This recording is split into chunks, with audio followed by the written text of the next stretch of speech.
तो आजकल के जो हमारे छात्र हैं वो टेररिस्ट हो गए हैं, हमारे जर्नलिस्ट हैं वो टेररिस्ट हो गए हैं, उनके खिलाफ यूएपीए ये चीजें लग रही। सदस्य श्री कपिल सिब्बल जी। थैंक यू वेरी मच अध्यक्ष महोदय कि आपने मुझे मौका दिया इस चर्चा में भाग लेने का। बहुत कुछ बातें सदन में ऑलरेडी कही जा चुकी हैं तो मैं दोहराऊंगा नहीं, कुछ चंद बातें आपके सामने रखूंगा। पहली तो बात यह है कि जो वंदे मातरम का हिस्टोरिकल कॉन्टेक्स्ट है उसको हमें समझने की ज़रूरत है। आनंद मठ लिखा क्यों गया था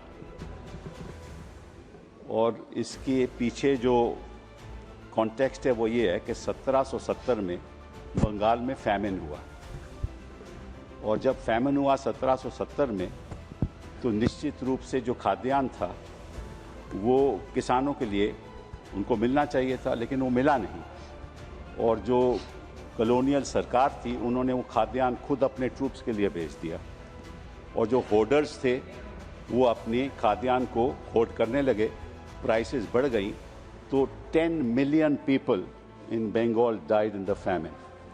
that is the context in which Anand Math was written and what Anand Math says is the following कि उस समय क्या हुआ कि एक सन्यासी का रिबेलियन हुआ और शांति एक सन्यासन थी जिसका पति उसको छोड़ के चले गया था उसकी कॉलोनियल पावर्स को का सामना करने के लिए और उस जान देने को तैयार था। तो शांति एक औरत थी जिसने अपने भेष बदला और एक आदमी के पुरुष का भेष लेकर वो अपने हस्बैंड को ढूंढने गई। वहां जब उसको मिला तो हस्बैंड तो छोड़ के चले गया था, उन्होंने क्या अब तो हम मिल गए हैं, चल इकट्ठा लड़ाई लड़ते हैं। और इकट्ठा लड़ाई किसके लड़ते हैं? जो अत्याचार करता है। तो उन्होंने दोनों ने अपनी जान दे दी। ये आनंद मठ की कहानी है, ये किसी को आज सदन में किसी ने रखी नहीं। इसके पीछे भेद क्या है कि मातृभूमि की रक्षा करना तो हमारा कर्तव्य है ही, लेकिन एक दूसरा कर्तव्य भी है जिसके बारे में किसी ने कुछ नहीं कहा। वो ये है कि जहां जहां अत्याचार होगा वहां हम विरोध करेंगे। असली आनंद मठ का मतलब ये है कोई भी अत्याचारी हो, जो अत्याचारी है वो तो वंदे मातरम की बात नहीं कर सकता। जिसके खिलाफ अत्याचार हो वही वंदे मातरम की बात करेगा। बात तो यही है ना, ठीक है ना, चाहे वो कहीं भी हो। और मैं आपको एक और बात बताऊं, बड़ी इंटरेस्टिंग बात है कि एक अंग्रेज था हेनरी क्रेक, 1937 में उसने ये बोला, जो हमारे स्वतंत्र सेनानी थे उनके बारे में ये बोला, बोले Vande Mataram has been literally the war cry of the terrorists. क्या मतलब था कि जो वहां लड़ाई लड़ रहे थे कॉलोनियल पावर के खिलाफ उनको टेररिस्ट बुलाया गया। क्यों बुलाया गया? क्योंकि वो अपने हकों के लिए लड़ रहे थे, इसीलिए बुलाया गया ना। तो आजकल के जो हमारे छात्र हैं वो टेररिस्ट हो गए हैं, हमारे जर्नलिस्ट हैं वो टेररिस्ट हो गए हैं, उनके खिलाफ यूएपीए ये चीजें लग रही हैं ना। तो उनकी लड़ाई कौन लड़ेगा? सत्ता पक्ष के लोग तो लड़ नहीं सकते।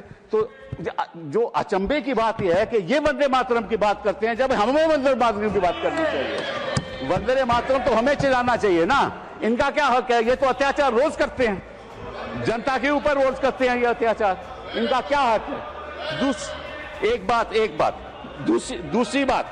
दूसरी बात आपके पास रखना चाहता हूं कि इन्होंने कहा कि ये मुस्लिम अपीजमेंट है। ये इन्होंने बात कही, मैं आपको एक उदाहरण दे दूं कि जस्ट नोट दिस, अप्रैल 25, 1998 में एक यूपीए सरकार ने सर्कुलर इशू किया जिसको बोलते थे कल्प योजना।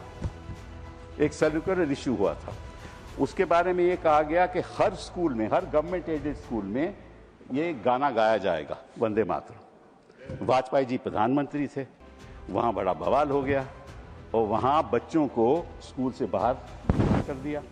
तो वाजपेयी जी को जब नवंबर में वो उत्तर प्रदेश गए उनको पता चला ये क्या हो रहा है, तो उन्होंने दिसंबर 3-4 में मीटिंग बुलाई और ये सर्कुलर वापस लिया गया। ये इतिहास की बात है। उस समय कोई मुस्लिम अपीजमेंट नहीं थी। वाजपेयी जी ने समझा कि हम विवाद की राजनीति नहीं करना चाहते और उस समय मालूम जो मंत्री था, जो बेसिक एजुकेशन का मंत्री था, वो रविंद्र शुक्ला था। तो मैं आपको उसका नाम भी दे देते हूँ। इसका क्या मतलब है? इसका मतलब ये है कि जो वंदे मातरम है, ये मातृभूमि की रक्षा के लिए भी है, लेकिन अत्याचार के खिलाफ ये हमारा हक भी है। संक्षिप्त करिए, समय हो गया। हमारा मानव अधिकार है कि जहां जहां अत्याचार होगा हम उसके प्रति प्रोटेस्ट करेंगे। दो minute.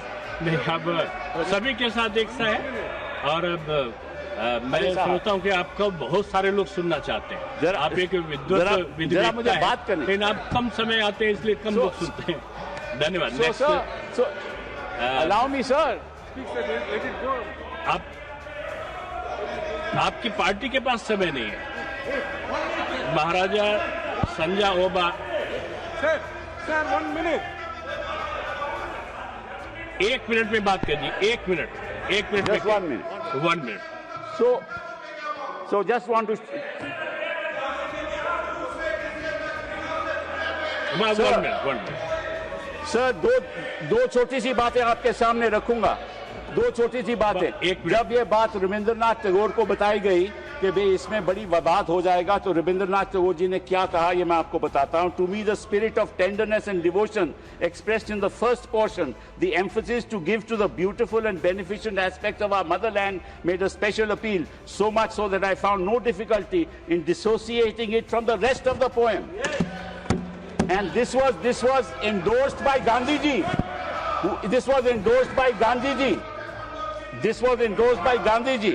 He said this was endorsed by Gandhi ji, and Gandhi ji said it is an anti-imperialist cry. It had never meant to me that it was a Hindu song or meant only for Hindus. This is what Gandhi ji said. And he said these are evil days that have come in this country. So the point is, sir, the point is just one sentence, sir. One sentence. This was a movement against the partition of Bengal. Now you are partitioning the minds of this country.